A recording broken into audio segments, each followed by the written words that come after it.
हम लाते हैं talk shows और अनलिमिटेड एंटरटेनमेंट सिर्फ यूट्यूब पर। अगर आपने अभी तक हमारा चैनल सब्सक्राइब नहीं किया तो अभी सब्सक्राइब करें और बेल आइकॉन को क्लिक करके हमारी लेटेस्ट वीडियोस के बारे में अपडेट जानें। आप जानकर के हैरान होंगे, अभी तो चुनाव बाकी है, लेकिन मेरे पास जुलाई, अगस्त, सितंबर के डेट पड़े हुए निमंत्रण दे करके दुनिया के विभिन्न देश भी बीजेपी की सरकार की वापसी को लेकर पूरी तरह आश्वस्त है।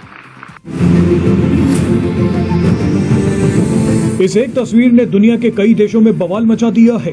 भारत के दुश्मन देशों को यकीन नहीं हो रहा कि पीएम मोदी से ये शख्स हाथ मिला रहा है।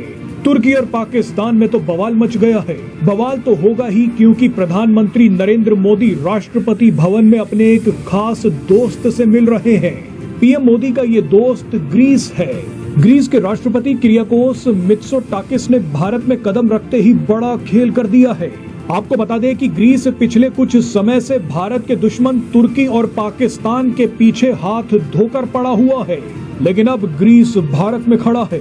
ग्रीस के राष्ट्रपति ने कहा है कि वो भारत से राजनीतिक, व्यापारिक और रणनीतिक रिश्ते और भी ज्यादा मजबूत करने वाले हैं। ये बयान पाकिस्तान और खास तौर पर तुर्की के लिए बहुत बड़ा झटका है। तुर्की और पाकिस्तान से बदला लेने के लिए ग्रीस कितना जरूरी है उसका अंदाजा आप इसी बात से लगा सकते हैं कि पिछले साल प्रधानमंत्री नरेंद्र मोदी ग्रीस पहुंच गए। 40 साल में पहली बार कोई भारतीय प्रधानमंत्री ग्रीस पहुंचा था। वो भी जानते हैं, दुनिया का हर देश जानता है, दुनिया की हर शक्ति जानती है, आएगा तो कितने लोग इस वक्त, मैं आपको बताती हूँ, मैं पहाड़ी एरिया से हूँ। हमारे गांव में 3-3 माह तक अगर बारिश नहीं होती, लोग पीने के पानी के वहाँ पे लाले पड़े हैं। आपकी गवर्नमेंट ने तो पाइपलाइन नहीं बिछा के। ये बात गलत है। कश्मीर के अंदर अल्लाह की रहमत से ऐसे चश्मे निकले। आप जुलाई और अगस्त में जाते हैं, वहाँ से चश्मे निकले। आप जुलाई और अगस्त में जाते हैं। अब देखें, आप बर्फीले वहाँ पे देखें, इस वक्त पूरे दुनिया के अंदर वाटर सप्लाई हो रहा है पाकिस्तान और कश्मीर के अंदर से। देखें, पूरी दुनिया में वाटर सप्लाई हो रहे हैं, कराची में पीने को पानी नहीं है। गजब बेइज्जती है। पॉइंट ऑफ व्यू मैं आपको बताती हूँ, हमारी इंटरफेरेंस की वजह से कश्मीरियों ने बहुत सफर किया।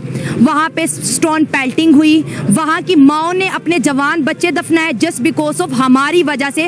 हम यहाँ से मुजाहिदीन ट्रेन करके वहाँ भेजते थे, वो अटैक करते थे। हमने कभी अपनी गलती नहीं मानी है। कश्मीर का मसला है, दुनिया में बड़ी बड़ी जंगें हुई हैं, मसला टेबल टॉक होता है। ये नहीं होता 40 मुजाहिदीन तैयार करके नाजायज तरीके से बॉर्डर क्रॉस करवा के इस तरह आप कश्मीर आजाद करेंगे। देखें, इनकी यात्रा ऐसे समय पर हुई जब ग्रीस का विवाद तुर्की और पाकिस्तान के साथ चरम पर था। मोदी तो ग्रीस पहुंचे ही थे, लेकिन उनके अलावा भारत के विदेश मंत्री एस जयशंकर भी ग्रीस का दौरा कर आए। इसके अलावा भारतीय सेना ने भी अपने लड़ाकू विमान और जंगी जहाज युद्ध अभ्यास के लिए ग्रीस भेज दिए। और अब तो पीएम मोदी ने ग्रीस के राष्ट्रपति को खुद भारत में बुला लिया है।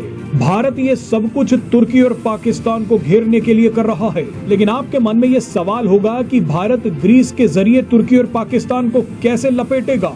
तो आपको ये जानना होगा कि ग्रीस का तुर्की और पाकिस्तान के साथ विवाद क्या है। चलिए शुरुआत पाकिस्तान से करते हैं।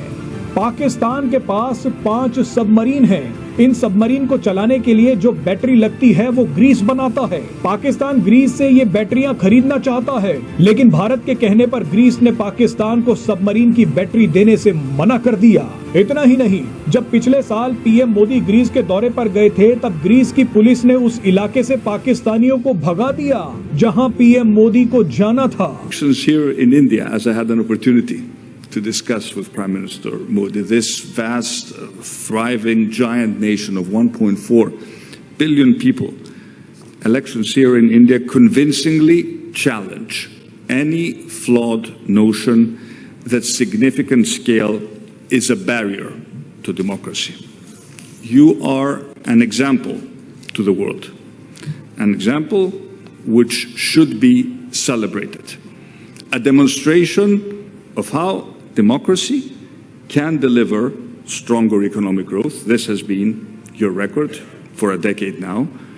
How strong economic growth can deliver prosperity, and how, of course, the delivery of prosperity can also strengthen social cohesion. Now, of course, not all democracies are the same, nor do they face the same challenges, but they do share the same ideals and the same fundamental guiding principles. The most important being the right of people to determine their own future through fair and free elections.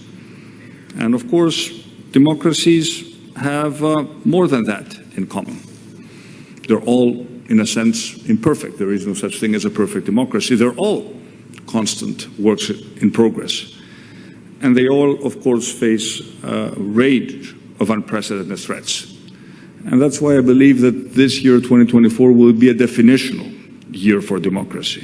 तो आपको ये video कैसा लगा comment box में जरूर लिखिए। इस video को लाइक कीजिए, शेयर कीजिए, सब्सक्राइब करना ना भूलिए आपके चैनल EFC.Z को। तो मिलते हैं अगली वीडियो में। जय हिंद।